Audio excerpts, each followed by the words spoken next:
Hay muchas preguntas con las que nos enfrentamos a diario. Todos buscamos respuestas que harán una verdadera diferencia en nuestras vidas. Es difícil imaginar que esas respuestas están justo frente a nosotros. Prepárate para encontrar respuestas en la Biblia con Bayless Conley. ¿Sabes una cosa que he aprendido al hacer estas transmisiones por más de un cuarto de siglo? Es que una frase puede cambiar la vida de una persona para siempre. Y vamos a hablar sobre algunas cosas necesarias, cosas que Dios consideró necesarias en su palabra. Y, amigo, eso implica mucho a tu vida, son vitales en nuestras vidas. Y sabes, confío en que si en serio escuchas con todo tu corazón, toda tu alma, en los siguientes minutos vas a poder escuchar algo que puede alterar el curso de tu vida para bien, para siempre. ¿Por qué no entramos a la palabra de Dios juntos? Vamos a estudiar lo que Dios considera las cosas necesarias. Y ahora el pastor Conley con la segunda parte del mensaje de la semana pasada. La mayoría de todo lo que decimos, casi todo lo que decimos y la forma de decirlo, o corrompe o edifica, ya sea que degrade y destruya. Y dice, ninguna palabra corrompida salga de su boca, sino la que sea buena para la necesaria edificación. Muy poco de lo que decimos y la forma de decirlo cae en la zona de la neutralidad. Casi todo lo que decimos hace una cosa o la otra. Destruye o construye. Santo Dios, vivimos en un mundo que necesita ser fortalecido, necesita ser edificado. Dice, a fin de dar gracia a los oyentes, las palabras imparten cosas a las personas. Las palabras son contenedores e imparten lo que contienen a los que escuchan. Imparten fortaleza, sanidad, vida, paz, consuelo, fe, esperanza, o imparten pesadez, ira, desesperanza, desánimo e incredulidad. Seguro conocen la historia. Cuando Israel tuvo su colapso en el desierto, se supone que entrarían a la tierra prometida. Enviaron 12 espías, uno de cada tribu. Ellos volvieron y Josué y Caleb dijeron, vamos de una vez, tomemos la tierra. Pero 10 espías dijeron, no podemos. Sabemos que Dios dice que podemos, pero no, lo sabemos.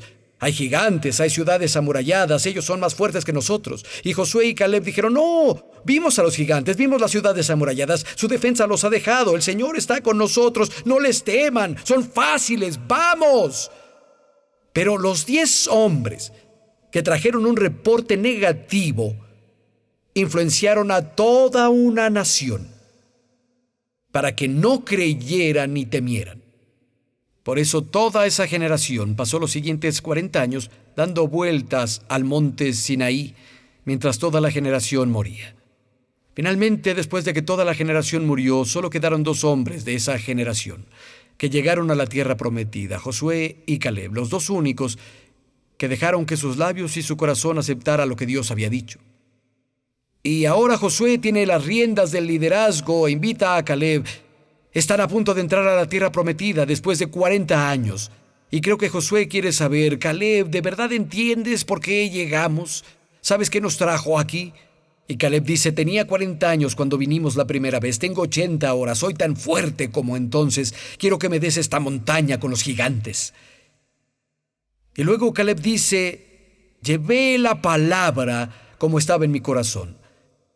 Dije que su defensa los había dejado, son fáciles, vamos a subir, pero mis hermanos, los otros 10 espías, derritieron el corazón del pueblo. 10 hombres derritieron el corazón de toda una generación. Millones de personas cayeron en la incredulidad y el temor, lejos de la voluntad de Dios y el plan de Dios para sus vidas, con palabras. No pienses que las palabras que hablas no son poderosas. Nuestras palabras son contenedores. Job 4:4 dice, tus palabras sostenían a los que tropezaban y fortalecían las rodillas que flaqueaban. Hay personas alrededor de nosotros que desesperadamente necesitan una palabra de esperanza, una palabra de ánimo, una palabra de fe. Que nuestras palabras contengan esas cosas. Proverbios 10:11 dice, la boca del justo es manantial de vida. Proverbios 10:21, los labios del justo orientan a muchos. Proverbios 12:18, la lengua de los sabios es medicina. Proverbios 12:25, la congoja abate el corazón del hombre, pero la buena palabra lo alegra. Hace años yo tuve interacción con alguien que me hacía sentir incómodo, no me agradaba.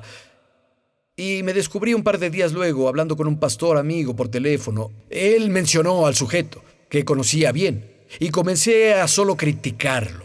No tenía nada amable que decir sobre él. Lo hice por un tiempo, luego hablamos de otros temas y colgamos, y me sentí tan sucio, me sentí tan culpable. Llamé al pastor de nuevo y dije, oye, necesito arrepentirme y pedirte perdón. No debía haber dicho esas cosas sobre este hombre. Dije, te lancé toda la basura a ti. Por favor, perdóname, lo siento.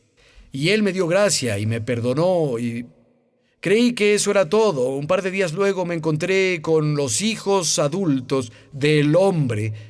Yo estaba haciendo compras y eso, y ellos se acercaron y dijeron, Pastor Bayless, nuestro padre lo ama demasiado. Habla tan bien de usted y habla tan bien de su ministerio. Me sentí de este tamaño. Saben, pasé de pensar en lo mucho que él me molestaba a pensar, Dios, por favor, hazme como este hombre. Ayúdame a ser como él.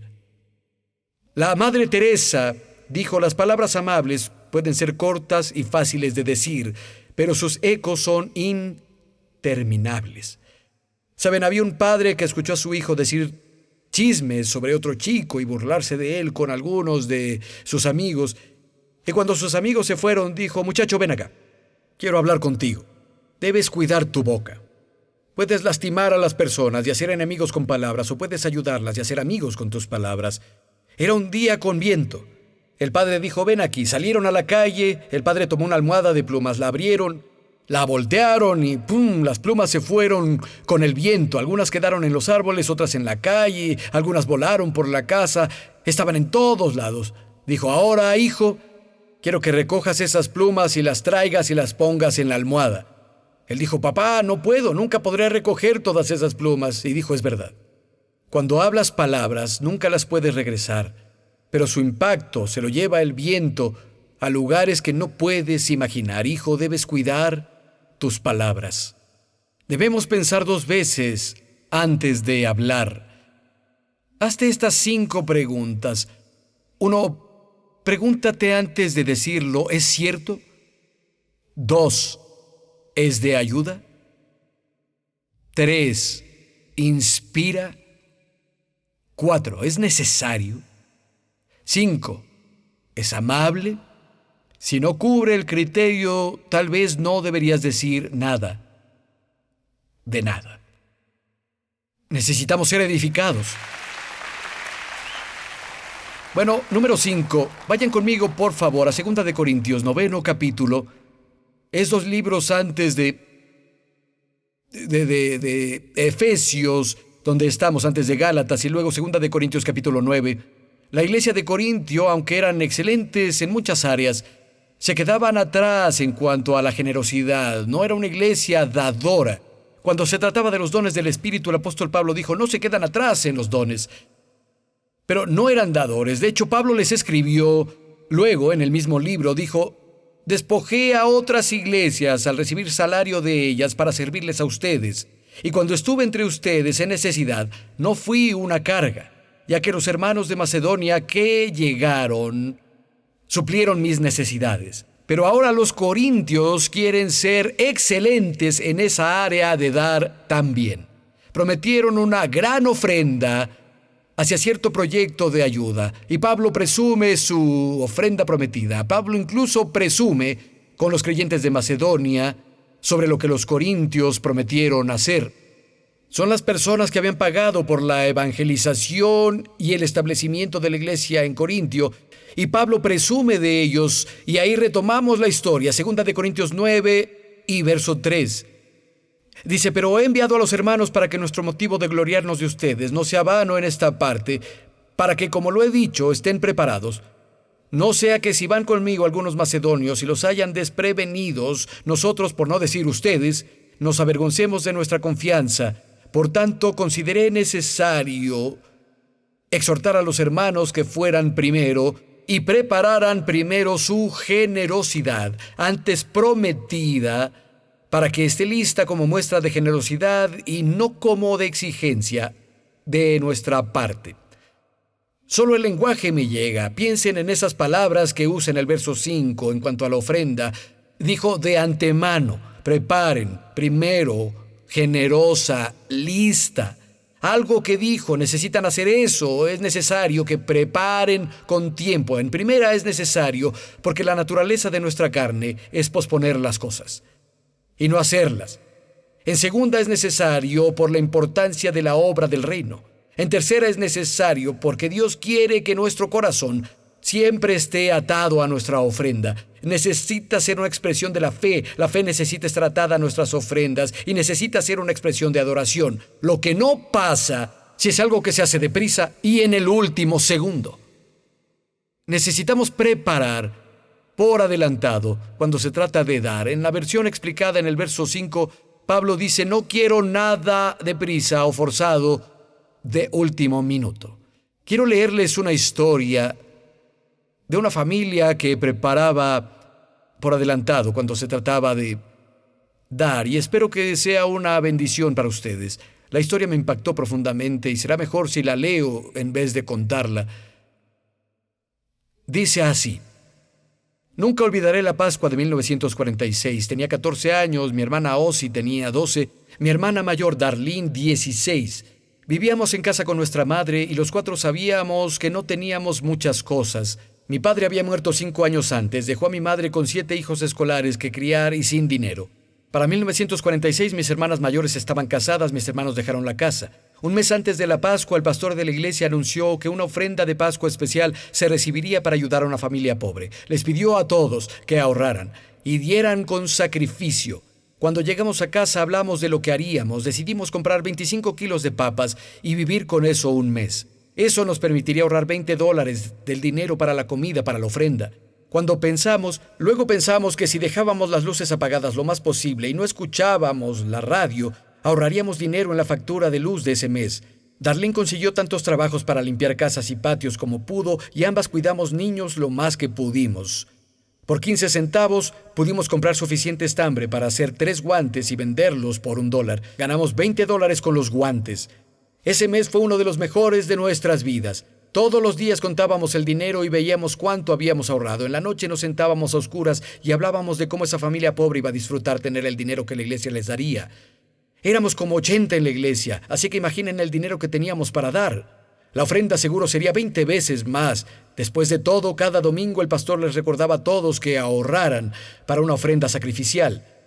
El día antes de la Pascua, Ozzy y yo caminamos a la tienda e hicimos que el gerente nos diera 3 billetes nuevos de $20 y uno de 10 por todas nuestras monedas. Corrimos hasta la casa para mostrarle a mamá y a Darlene. Nunca habíamos tenido tanto dinero. Esa noche estábamos tan emocionados que casi no pudimos dormir. No nos importó no tener ropa nueva para Pascua. Teníamos $70 para ofrenda con sacrificio. Ya queríamos llegar a la iglesia. El domingo en la mañana llovía mucho. No teníamos una sombrilla y la iglesia estaba a casi 2 kilómetros de casa, pero no nos importó cuánto nos mojáramos. Darlene tenía un cartón en sus zapatos llenos de agujeros. El cartón se salió y sus pies se mojaron. Pero nos sentamos en la iglesia orgullosos. Oímos unos adolescentes hablar sobre las chicas Smith que tenían sus vestidos viejos. Los miramos con su ropa nueva y me sentí rica. Cuando se recibió la ofrenda, estábamos en la segunda fila al frente. Mamá puso su billete de $10 y cada uno de nosotros uno de 20. Cuando volvimos a casa cantamos todo el camino. Para la comida mamá tenía una sorpresa. Compró una docena de huevos y nos dio huevos hervidos de Pascua con papas fritas. Más tarde el ministro vino con su auto. Mamá fue a la puerta, habló con él un momento y luego volvió con un sobre en su mano. Le preguntamos qué era, pero ella no dijo nada. Abrió el sobre y cayó un montón de dinero. Había 3 billetes de $20 nuevos, un billete de $10 y 17 billetes de $1. Mamá puso el dinero de nuevo en el sobre. No hablamos, solo nos sentamos a ver el suelo. Habíamos pasado de sentirnos como millonarios a sentirnos como pobre basura blanca. Los niños teníamos una vida tan feliz, sentimos lástima por alguien que no tuvo a nuestra madre y padre como padres, y una casa llena de hermanos y hermanas y otros niños que visitaban siempre. Pensábamos que era divertido compartir los cubiertos, saber quién le tocaba el tenedor o la cuchara esa noche. Teníamos 2 cuchillos que le pasábamos a quien los necesitara. Sé que no teníamos muchas cosas que otras personas tenían, pero nunca pensamos que fuéramos pobres. Ese día de Pascua descubrimos que lo éramos. Si el ministro trajo el dinero para la familia pobre, debemos ser pobres. No nos gustaba ser pobres. Vi mi vestido y mis zapatos desgastados y me sentía avergonzada. No quería volver a la iglesia. Todos ahí tal vez sabían que éramos pobres. Pensé en la escuela, estaba en secundaria, era la mejor de mi clase, de 100 estudiantes. Me pregunté si en la escuela sabían que éramos pobres. Decidí que podía dejar la escuela, pues había terminado la primaria. Era todo lo que la ley requería entonces. Nos sentamos en silencio por mucho tiempo y luego oscureció y fuimos a dormir. Toda esa semana las chicas fuimos a la escuela y volvimos a casa, pero no hablamos mucho. Finalmente el sábado mamá nos preguntó qué queríamos hacer con el dinero. ¿Qué hacen las personas pobres con dinero? No sabíamos. Nunca supimos que éramos pobres. No queríamos ir a la iglesia el domingo, pero mamá dijo que debíamos ir. Aunque era un día soleado, no hablamos en el camino. Mamá comenzó a cantar, pero nadie la acompañó. Ella solo cantó un verso. En la iglesia hubo un invitado misionero. Habló sobre las iglesias en África que hacían edificios con ladrillos secados al sol. Necesitaban dinero para comprar tejados. Dijo que $100 pondrían el techo de una iglesia. El ministro dijo, ¿podríamos todos sacrificarnos para ayudar a estas personas? Nos vimos uno al otro y sonreímos por primera vez en una semana. Mamá buscó en su bolsa y sacó el sobre. Ella se lo pasó a Darlene, Darlene me lo dio a mí, yo se lo entregué a Ozzy y Ozzy lo puso en la ofrenda. Cuando se contó la ofrenda, el ministro anunció que había un poco más de $100. El misionero estaba emocionado. No había esperado una ofrenda tan grande de una iglesia pequeña. Dijo, debe haber personas ricas en esta iglesia. De pronto nos dimos cuenta. Nosotros habíamos dado $87 de los más de $100. Éramos la familia rica de la iglesia. Y si el misionero no hubiera dicho eso, a partir de ese día nunca volvimos a ser pobres. Siempre he recordado lo rica que soy. Porque tengo a Jesús. ¡Wow!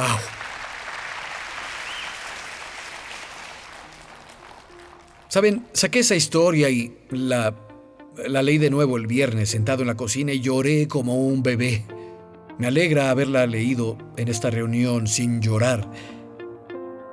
Me encanta la forma en que ellos se prepararon. Fue algo santo lo que hicieron. Hola amigo, en nuestras reuniones en Cottonwood, quien esté predicando, yo o alguien más, en general damos el mensaje y cuando terminamos y ministramos un poco, recibimos la ofrenda del fin de semana y volvemos para compartir el punto final. Volvemos en un momento para compartir ese punto final. Notarán que el escenario cambia un poco, hay personas detrás de mí, pero es porque pasaron cosas en el intermedio. Pero vamos a volver al punto final del mensaje de hoy.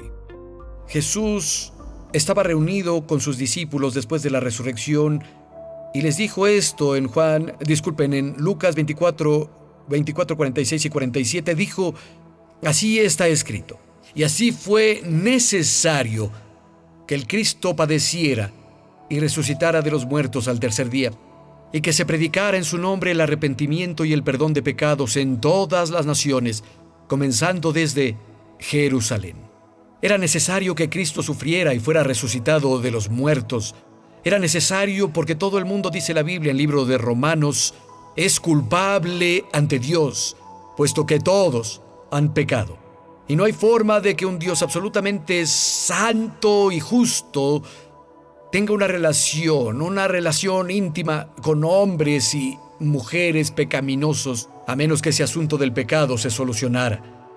Su naturaleza justa requería que no pasara por alto nuestro pecado, pero su naturaleza de amor requería que no nos pasara por alto. Envió a su Hijo para que fuera el sacrificio perfecto. Jesús vivió una vida sin pecado. Hizo milagros, les mostró a las personas cómo era Dios y fue tomado por manos celosas, golpeado sin misericordia, crucificado. Y allí en la cruz fue más una muerte física la que se dio. La Biblia dice que el pecado del mundo fue puesto sobre él. El castigo justo de Dios contra el pecado de la humanidad fue derramado en su propio Hijo, quien voluntariamente tomó nuestro lugar y murió como sustituto. El clamor de Dios por justicia eterna fue satisfecho para siempre y Cristo fue resucitado de los muertos. Él dijo, eso era necesario, pero también dijo, es necesario que el arrepentimiento y la remisión sean predicadas a todas las naciones, comenzando en Jerusalén. El arrepentimiento, un cambio interno de corazón que resulta en un cambio externo de dirección. Cualquier persona que en verdad llega a Dios dice, ya no quiero seguir mi camino más, necesito tu ayuda. Quiero ir por tu camino, y si sometes tu corazón a Él, amigo, Dios no te rechazará, Él te aceptará. El arrepentimiento es el gemelo de la fe y siempre viene antes de la verdadera salvación. Pero Él dijo el arrepentimiento y el perdón de pecados. Perdonar algo significa retirarlo, encargarse de eso, hacer que se vaya.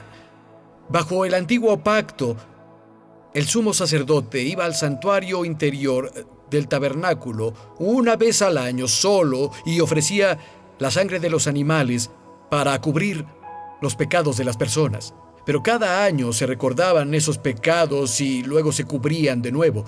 ¿Saben? Cuando los guitarristas salen del escenario después de que hicieron la adoración, no sé si lo han notado, pero ellos tienen unas cosas negras con las que cubren su equipo. Supongo que hace que las tomas sean mejores. Yo creo eso, no he preguntado. Pero hacen eso y entonces no lo vemos. Eso es lo que pasaba bajo el antiguo pacto. Nuestro pecado era cubierto. Pero cada año había un recordatorio del pecado. Y su sacrificio tenía que repetirse una y otra vez y otra, pero amigo, no con Cristo. Él no solo cubrió nuestros pecados, el Hijo de Dios vino a llevarse el pecado del mundo.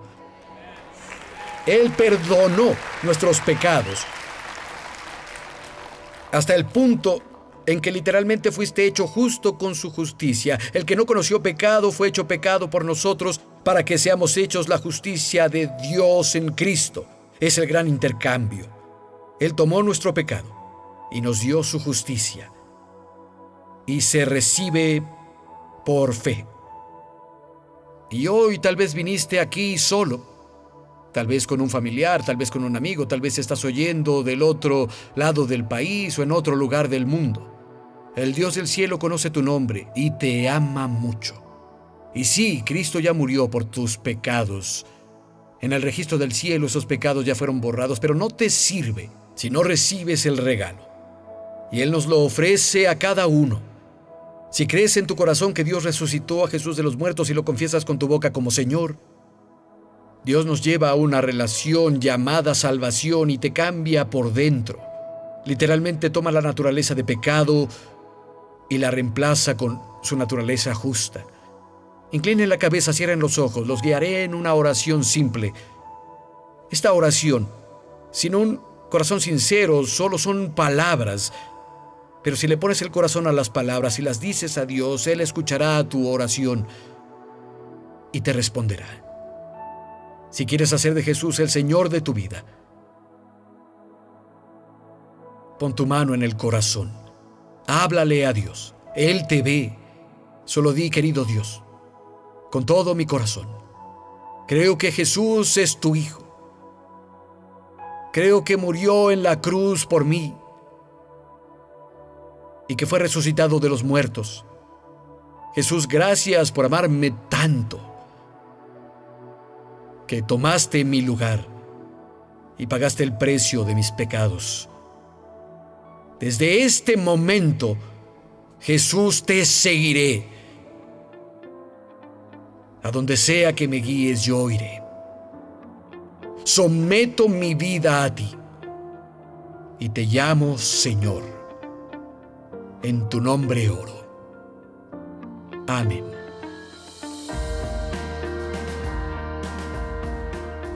Quédense al final del programa para recibir palabras de inspiración del pastor Bayless.